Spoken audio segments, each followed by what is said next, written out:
शुरुआत बड़ी खबर के साथ ईरान इजराइल जंग से जुड़ी एक बड़ी खबर। ईरान के खिलाफ जंग में अमेरिका ने एंट्री ले ली है। 3 प्रमुख परमाणु ठिकाने जहां अमेरिका ने हमला बोला है। 3 प्रमुख और बड़े परमाणु ठिकाने हैं ये ईरान के। फोर्डो, नतांज, एस्फहान, ये वो परमाणु ठिकाने जहां पर अमेरिका ने हमला किया है और B-2 बॉम्बर का इस्तेमाल अमेरिका ने किया। राष्ट्रपति डोनाल्ड ट्रंप ने खुद एक्सपोज करके इसकी जानकारी दी है। बड़ी खबर है इस वक्त की, एक बार फिर से आपको बता दें कि ये 3 बड़े परमाणु ठिकाने, फोर्डो एनरिचमेंट प्लांट नतांज के बाद ईरान का दूसरा बड़ा यूरेनियम प्यूरिफिकेशन प्लांट माना जाता है। इधर नतांज की बात आप करिए तो इस साइट पर 9 परमाणु बम बनाने जितना यूरेनियम मौजूद है जहां अमेरिका ने हमला किया। और इस्फहान परमाणु technology centre, uranium conversion facility जहां कच्चे यूरेनियम को गैस में बदला जाता है और इसीलिए ये अमेरिका के प्रमुख रडार पर थे जहां हमला किया गया है। इस हमले के बाद डोनाल्ड ट्रंप ने क्या कहा वो भी आप सुनिए। There will be either peace or there will be tragedy for Iran far greater than we have witnessed over the last 8 days. Remember, there are many targets left. Tonight's was the most difficult of them all, by far, and perhaps the most lethal. But if peace does not come quickly, we will go after those other targets with precision, speed, and skill. Most of them can be taken out in a matter of minutes. There's no military in the world that could have done what we did tonight. और मेहमान हमारे साथ लगातार जुड़े हुए हैं। इस वक्त शरद जी भी हमारे साथ जुड़े हुए हैं। शरद जी, मिडिल ईस्ट के ये 2 देश, लेकिन अब इन देशों के बीच की मिडिल ईस्ट की पॉलिटिक्स को आप किस तरफ जाते हुए देख रहे हैं इस बड़े हमले के बाद? और 10 दिन बीत चुके हैं लेकिन ये वर्ल्ड वॉर की आहट इसे माना जा रहा है और ये जंग शायद इतनी जल्दी थमने वाली नहीं। देखिए, विश्व युद्ध मुझे लगता नहीं है कि अभी वो एक दूर की कौड़ी है और उसके लिए अभी कोई पर्याप्त कारण भी इस घटनाक्रम में नजर नहीं आते हैं। हाँ, ये जरूर है कि पश्चिम एशिया में ये जो तनाव उत्पन्न हुआ है और वेस्ट एशिया की ये जो दोनों कंट्रीज हैं, इनकी जो प्रेजेंस है वो बड़ी सिग्निफिकेंट है वहां पर। खासतौर से इजराइल की अगर हम बात करें, जिस तरह से वो जॉर्डन से, मिस्र से या फिलिस्तीन बात कर लीजिए आप, इन तमाम चीजों के बीच में इजराइल की जो प्रेजेंस है, अब इसका आगे अगर आउटकम हम देखें तो क्या होगा? मुझे लगता है कि एक इस्लामिक टेरर मोबिलाइजेशन जो कुछ कमजोर हुआ ऐसा लगा, ISIS जैसे जो आउटफिट थे उनको लगातार कमजोर किया गया। अमेरिका और इजराइल की ईरान पर इस कार्रवाई के बाद एक बार वो मोबिलाइजेशन फिर शुरू होने की आशंका दिखती है और पाकिस्तान में बैठे हुए जो टेरर आउटफिट हैं वो भी अब इस्लाम के नाम पर या इस्लाम पर संकट का नारा देकर वो भी एक बार फिर फंडिंग और मोबिलाइजेशन की तरफ बढ़ेंगे। तो पूरी दुनिया में जो एक धार्मिक कट्टरता की भावना है वो धार्मिक कट्टरता की भावना फिर बढ़ सकती है और उसका फायदा वो टेरर आउटफिट जरूर उठाएंगे जो अब खुद को जिहादी बताते हैं, जो खुद को लड़ाके और मिलिटेंट बताते हैं और ऐसा बताते हुए वो इस्लाम का सहारा लेने की कोशिश करते हैं। और मुझे लगता है कि ये चीज पूरी दुनिया के लिए एक चुनौती होगी, क्योंकि आज ये टेरर आउटफिट जो हैं ये पूरी दुनिया के लिए चुनौती है। फ्रांस में इनकी प्रेजेंस है, ब्रिटेन में इनकी प्रेजेंस है, अमेरिका में अमेरिका ने तो आतंक का एक ऐसा जख्म अपने सीने पर झेला है जिसे वो कभी नहीं भूल पाएगा। 9/11 की अगर हम बात करें, ट्विन टावर्स पर जिस तरह से अटैक हुआ, और भारत भी बहुत आतंकवाद से बहुत जख्मी रहा है और हम ये पीड़ा बहुत नजदीक से देखते और समझते रहे हैं। तो जो मुख्य चुनौती है वो दक्षिण एशिया में भारत के सामने बढ़ेगी, यूरोप में अमेरिका, ब्रिटेन, फ्रांस के सामने बढ़ेगी और एक छिपा हुआ मोबिलाइजेशन और एक छुपा हुआ संगठित होना। भले ही मिडिल ईस्ट के देश जो हैं इस मसले पर शिया और सुन्नी के अप्रोच से भी जाएं, क्योंकि ईरान एक शिया कंट्री है और मिडिल ईस्ट के जितने भी देश हैं, UAE की बात करें या दुबई की बात करें, तो ये सुन्नी डोमिनेंस वाले देश हैं। तो ये कहीं ना कहीं शिया सुन्नी में जो बट जाते हैं उसकी वजह से भी ईरान को उस तरह से सपोर्ट नहीं मिलता है। लेकिन मुझे लगता है कि एक टेरर आउटफिट जो इस्लाम का सहारा लेने की कोशिश करते हैं, उनको मोबिलाइजेशन के लिए एक बहुत मजबूत मंत्रा इस जो ईरान, इजराइल और अमेरिका के रिस्ट्रिक्टिव मैनर में ही सही कूदने से मिल गया है। तो ये दुनिया की अमन शांति के लिए जरूर एक चैलेंज हो सकता है। बहुत बड़ी चुनौती शरद जी ये बनता हुआ दिखाई दे रहा है। लेकिन शिया सुन्नी का जिक्र और उसके साथ ही क्योंकि ईरान और इजराइल ये दो देश इस वक्त आमने सामने खड़े हुए हैं और इन सब के बीच एक और नई चर्चा जो शुरू हुई है वो है क्रिश्चियन वर्सेस मुस्लिम्स को लेकर। अलूने जी, ये क्या उसी तरफ लड़ाई आपको जाती हुई दिखाई देगी, क्योंकि इसका भी अपना एक इतिहास रहा है? जी जी जी देखिए जया जी, एक बात बहुत स्पष्ट है कि ईरान जो है उसकी रणनीतिक स्थिति बहुत महत्वपूर्ण है। इसके साथ ही साथ ईरान इस दौर में मध्य पूर्व का बहुत बड़ा देश है। दूसरी बात यह है कि मध्य पूर्व में जो सबसे ज्यादा प्रॉक्सी समूह जो चलते हैं वो ईरान के चलते हैं। मतलब आप ईरान सीरिया से लेकर लेबनान ले लें, आप इराक ले लें, यमन ले लें, इन सारे देशों में ईरान के जो प्रॉक्सी समूह वो अच्छी खासी तरीके से और मजबूत है। अब यदि ईरान और अमेरिका और इजराइल का युद्ध ज्यादा चलता है तो क्या क्या हो सकता है, ये सवाल बहुत बड़ा है।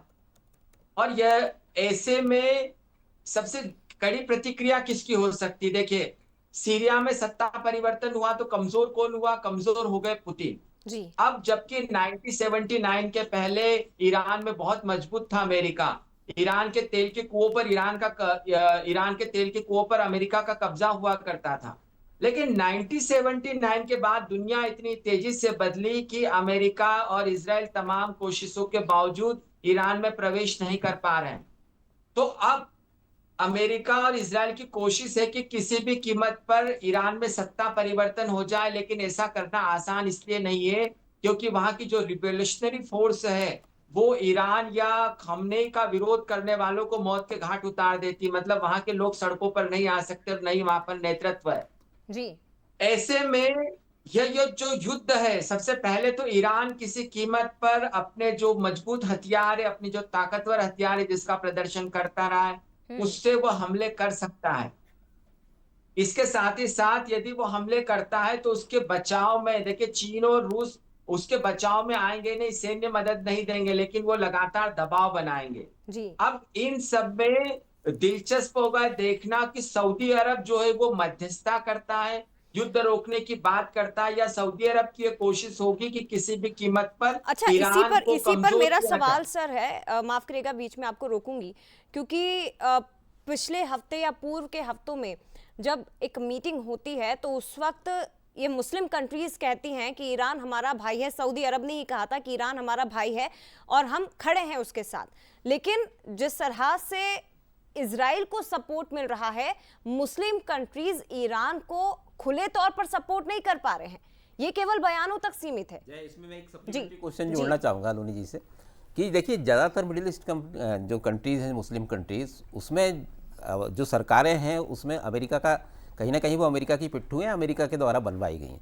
लेकिन जो पब्लिक है, जो जनता है, उससे जो मुस्लिम एंगल उसमें आता है वो प्रेशर होता है कि वो सरकारों और जनता के बीच कहीं ना कहीं इसमें कन्फ्रंटेशन दिखता है कि जनता चाहती है इस्लामिक आधार पर कि अमेरिका का विरोध किया जाए, लेकिन जो सरकारें हैं वो अमेरिका के पिट्ठू। तो ये भी परिस्थितियां वहाँ पर बनती हैं। जी अरुण जी।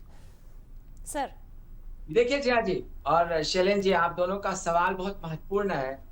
देखिए, इस्लाम तो बहुत दुनिया के कई देशों में है, लेकिन एक वास्तविक इस्लाम है जिससे दुनिया डरती है, और उस वास्तविक इस्लाम का जो उपयोग करता है, खूब उपयोग करता है, वह ईरान है। तो ईरान जो है वो किसी हद तक जाकर कुछ भी कर सकता है, और ईरान की यही महत्वाकांक्षा जो है वो उससे मुस्लिम देशों को अलग करती है। इसका प्रमुख कारण ये है कि दुनिया में शिया और सुन्नी जो आबादी है, तो सुन्नी आबादी 81% है, करीब 19% जो है वो शिया आबादी, जिसका प्रतिनिधित्व ईरान करता है। लेकिन ईरान की जो महत्वाकांक्षा है वही उसकी दुश्मन है। ईरान जो है वो दुनिया में मुस्लिम दुनिया का बादशाह बनना चाहता है, और यह न तो सऊदी अरब को स्वीकार है, न यूएई को स्वीकार है, न ही किसी सुन्नी जो देश है इवन टर्की को स्वीकार होगा। तो यही कारण है कि ईरान के पक्ष में मुस्लिम देश खड़े तो होते हैं, सऊदी अरब ने यह तो कहा कि ईरान अपने हाशियों की चिंता नहीं करे, हम उन्हें खाना देंगे, हम उन्हें रसद देंगे, लेकिन सऊदी अरब यह कभी नहीं कहेगा कि हम जो है ईरान के पक्ष में अपने सैनिकों। जी चलिए उनसे जुड़ने का एक बार फिर से प्रयास करेंगे। तोमर जी हमारे साथ लगातार जुड़े हुए हैं। तोमर जी, अभी तक ये जंग हम हथियारों के दम पर देख रहे हैं, बड़ी बड़ी सैन्य जो मिसाइलें हैं या बैलिस्टिक मिसाइलें हैं या उसके साथ ही ड्रोन, इस तरह के हमले लगातार किए जा रहे हैं, लेकिन क्या आगे जाकर हम परिस्थितियों में किसी प्रकार का बदलाव देख सकते हैं? क्या मैदानी जंग में ये जंग तब्दील होती आपको दिखाई दे रही है? तोमर जी, बिकॉज देखिए, अमेरिका और इजराइल एक वर्ल्ड पावर है और उनके पास 5th जनरेशन टेक्नोलॉजी है। और जैसे मैंने कहा है कि जो ईरान का जो नेवी है, जो उनकी जो एयरफोर्स है, ये सब नॉन फंक्शनल हो गए हैं और आप केवल मिसाइल से आप इजराइल और अमेरिका से नहीं लड़ सकते हैं। इसके बाद अमेरिका इजराइल के पास उनके पास जैमिंग इलेक्ट्रॉनिक वॉरफेयर की टेक्नोलॉजी है, जिससे वो रेडार की और मिसाइल्स की ये जो फ्रीक्वेंसीज होती हैं। जी चलिए, अलूने जी भी हमारे साथ जुड़े हुए हैं, लेकिन इसके साथ ही शैलन जी भी।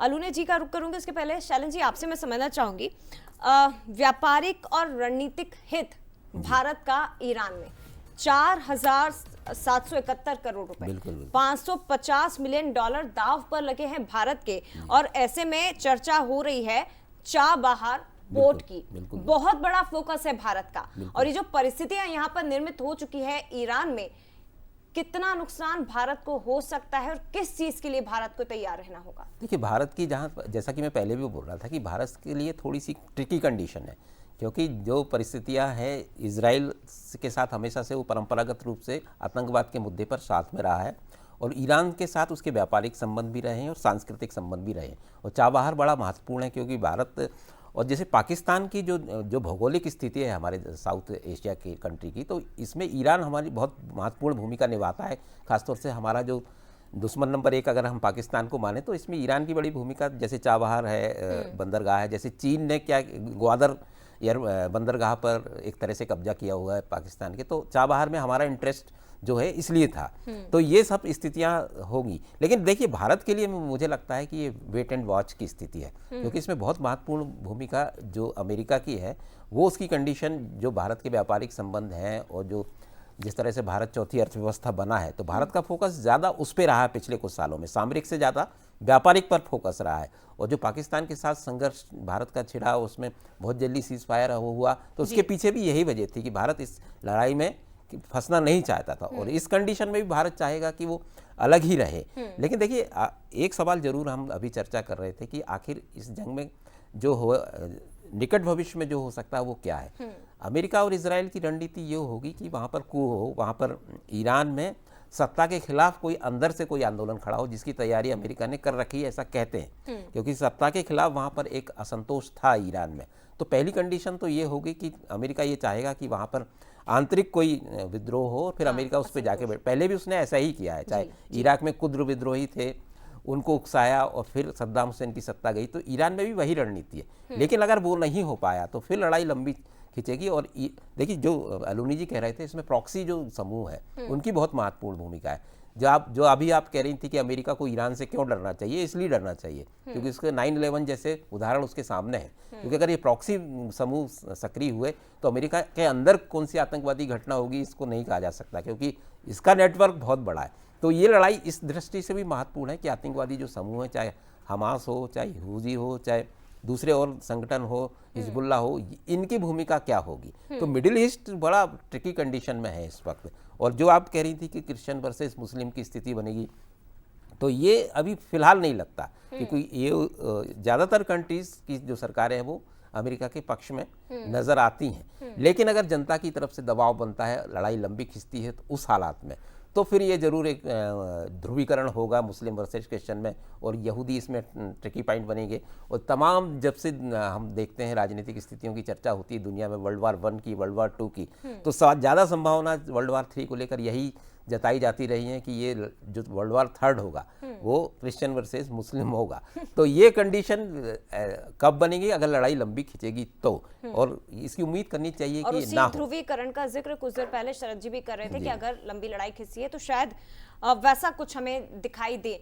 शरद जी भी हमारे साथ लगातार जुड़े हुए हैं। शरद जी, चाबहार पोर्ट का हम जिक्र कर रहे हैं, और ये पोर्ट जो भारत को अफगानिस्तान और मध्य एशिया के लिए एक रणनीतिक रास्ता देता है और पाकिस्तान को दरकिनार करता है। लेकिन अब ईरान और इजराइल के बीच अगर संघर्ष और ज्यादा बढ़ता है तो क्या आपको लगता है कि इस पोर्ट पर कोई संकट मंडरा सकता है? भारत को उसके लिए तैयार रहना होगा, या फिर भारत किस तरह का रास्ता अपना सकता है? देखिए, संकट तो पूरी दुनिया के लिए है, और पाकिस्तान खुद बहुत उलझन में है इस समय। भारत जिस तरह से, भारत के लिए भले स्थिति जटिल जरूर है, लेकिन पाकिस्तान के लिए ये और जटिल है, क्योंकि पाकिस्तान के व्यापार को नुकसान पहुंच रहा है, वैसे ही उसकी हालत खराब है। लेकिन हम फिर मूल मुद्दे की तरफ लौटते हैं, जिसका जिक्र हम बार बार कर रहे हैं कि आखिर ये बढ़ किस तरफ रहा है। सैमुअल पी हंटिंगटन एक अमेरिकन लेखक हैं जिनकी किताब 90 के दशक में बहुत चर्चित रही, क्लैश ऑफ सिविलाइजेशन, सभ्यताओं का संघर्ष। और उन्होंने ये तथ्य अपनी किताब में, जिससे लोग असहमत भी हैं, भारतीय मूल के जो नोबेल पुरस्कार लॉरियल हैं अमर्त्य सेन, वो भी उससे सहमत नहीं है, लेकिन ये एक विचार इस किताब में सैमुअल पी हंटिंगटन ने इस बात को रेखांकित किया है कि तीसरा अगर होता है विश्व युद्ध तो वो सभ्यताओं का संघर्ष होगा। आपने देखा कि इसके पहले जो लड़ाइयां हुई युद्ध के समय, वो अपनी ताकत को स्थापित करने की थी, जो 80 के दशक तक अमेरिका और रूस के बीच में चलता रहा, कि एक टेक्नोलॉजिकल सुप्रीमेसी स्थापित करनी थी। वो एक शीत युद्ध हमने पूरी दुनिया में देखा। और उसके बाद की लड़ाई तेल के कुओं पर कब्जा, या तेल के कुओं पर मिडिल ईस्ट और पश्चिम के देशों के वर्चस्व को समाप्त करने की थी, जिसमें अमेरिका की भूमिका, खाड़ी युद्ध की बात शैलेंद्र जी ने भी अभी की, वो चीज हमने देखी। लेकिन अब सैमुअल पी हंटिंगटन कहते हैं कि अब अमेरिका पश्चिमी सभ्यता के सबसे बड़े प्रतिनिधि के तौर पर खड़ा रहेगा, और उसके सामने जो खड़ा रहेगा वो रेस्ट वर्ल्ड होगा। और उन्होंने बहुत इंपॉर्टेंट बात इसमें कही है कि चीन जो है, जो अमेरिकी वर्चस्व को चुनौती देता आया है 90 के दशक के बाद से, चीन इसी कारण से इस्लामिक गठजोड़ की तरफ जाएगा। चीन जो है वो अमेरिका के वर्चस्व को पर्दे के पीछे से चुनौती देगा। जो दुनिया का ये क्लासिफिकेशन, वर्गीकरण हमें दिख रहा है कि रूस भी अमेरिका से आहत है, चीन भी अमेरिका से आहत है, और ये तो अप्रत्यक्ष रूप से इस्लामिक फोर्सेस के साथ जा सकते हैं। और ये अगर स्थितियां आगे जाकर जटिल से जटिल चली गई तो ये आप कह सकते हैं कि एक तरफ रूस होगा, एक तरफ चीन होगा जो पर्दे के पीछे होगा, और दूसरी तरफ के साथ यूरोप के प्रमुख देश खड़े हो सकते हैं। तो ये, और भारत कहां खड़ा होगा ये बड़ा सवाल है, क्योंकि हमारे सैमुअल पी हंटिंगटन अपनी किताब में भारत और पाकिस्तान के लिए भी कहते हैं कि जब दो अलग अलग सभ्यता वाले देशों की सीमाएं मिलती हैं तो वहां निश्चित तौर पर कॉन्फ्लिक्ट होगा, और वो बहुत लंबा चलता है। और ये तब तक चलेगा जब तक एक उसमें से एक देश दूसरे देश पर अपनी ताकत की सत्ता स्थापित ना कर ले। तो इस समय ये जो लड़ाई है, ऐसा लगता तो है कि ये सभ्यताओं के संघर्ष की तरफ भी जा रही है, लेकिन अगर ये जाएगी तो ये सब का संघर्ष, जैसा हमने अतीत में देखा है, इतिहास के पन्नों में देखा है कि सभ्यताओं का संघर्ष बहुत बर्बर होता है, क्योंकि उसमें धर्म का एलिमेंट जुड़ जाता है, उसमें कहीं ना कहीं सभ्यता का संघर्ष जुड़ जाता है, उसमें अपने कल्चरल सुप्रीमेसी की बात आ जाती है। तो अगर ऐसी स्थितियां आगे जाकर बनेंगी तो वो जरूर पूरी दुनिया के लिए चुनौती है। बिल्कुल सही कहा सर आपने, क्योंकि इसमें भारत का भी जिक्र हो रहा है, ईरान को लेकर भी चर्चा कि ईरान आखिर किस तरह से रिटेलिएट करेगा। अलूने जी हमारे साथ जुड़े हुए हैं। अलूने जी, सवाल एक और यही उठ रहा है कि अब ईरान किस तरह से रिटेलिएट कर सकता है, किस हद तक जा सकता है? देखिए, ईरान जो है, जया जी, अभी शरद जी ने बहुत महत्वपूर्ण बात की सांस्कृतिक टकराव की। जी। तो ईरान की देखिए, आप ईरान और इसराइल का जो युद्ध है उसमें धर्म कहीं पर नहीं है। ईरान अपने अस्तित्व के लिए इसराइल को संकट समझता है और इसराइल अपने संकट के लिए ईरान को समझता है। तो इसमें धर्म कहीं है नहीं, लेकिन ईरान बार बार धर्म को बीच में लाकर ये कोशिश कर रहा है कि कैसे इस्लामिक कट्टरपंथी समूहों को अमेरिका और इसराइल के खिलाफ खड़ा किया जाए।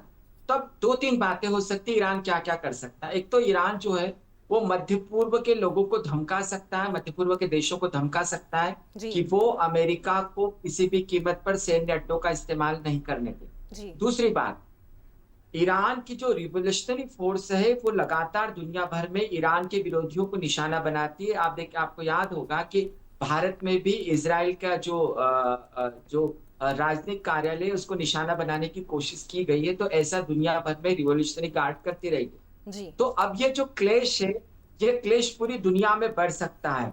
अब इसमें देखना यह है कि जो शिया और सुन्नी जो विवाद है वो पूरी तरीके से हावी होता है या बीच में पाकिस्तान जैसे जो देश है वो जी। शिया और सुन्नियों को एक कर मध्यस्थता की कोशिश करते हैं। लेकिन ऐसा इसलिए नहीं लग रहा है कि शिया और सुन्नी एक होंगे, क्योंकि एकमात्र इस्लामिक देश पाकिस्तान के पास परमाणु बम है। जी। ख्वाजा आसिफ जो है उन्होंने दावा किया था कि यदि इजराइल परमाणु हमला करता है ईरान पर या ऐसा कोई हमला होता है तो पाकिस्तान साथ में खड़ा होगा।